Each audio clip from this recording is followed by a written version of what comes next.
Apa perbedaan frekuensi dan vibrasi? Vibrasi adalah getaran, frekuensi adalah tingkat dari getarannya, elevated dari vibrasi gitu.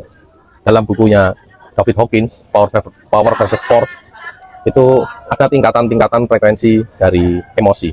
Bahkan ada nilainya di situ, ada nilai angkanya di situ gitu. Jadi ada orang yang sevibrasi tapi tidak sefrekuensi. Maksudnya gini, kita bisa satu arah tapi tidak satu tujuan. Misalnya kita dari Jogja pagi-pagi pengen mengejar sunrise ke arah timur gitu.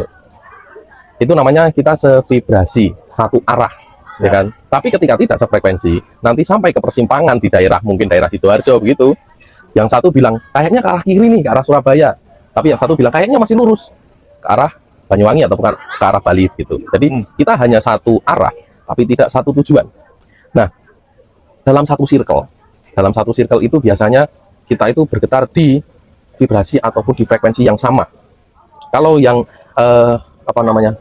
time-nya itu, waktunya itu hanya sebentar, hanya singgah, biasanya dia hanya sevibrasi tapi tidak sefrekuensi.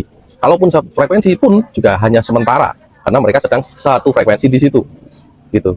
Tapi nanti ketika salah satu dari orang itu frekuensinya sudah naik ataupun ketinggalan jauh, dia akan keluar dari circle itu. Ketika terjadi kesenjangan frekuensi yang terlalu jauh, pasti akan menghadirkan suatu kejadian yang akan memisahkan. Itu hanya dalam satu circle ya, misalnya seperti itu. Dan tidak menutup kemungkinan dalam satu relationship pun juga akan seperti itu juga.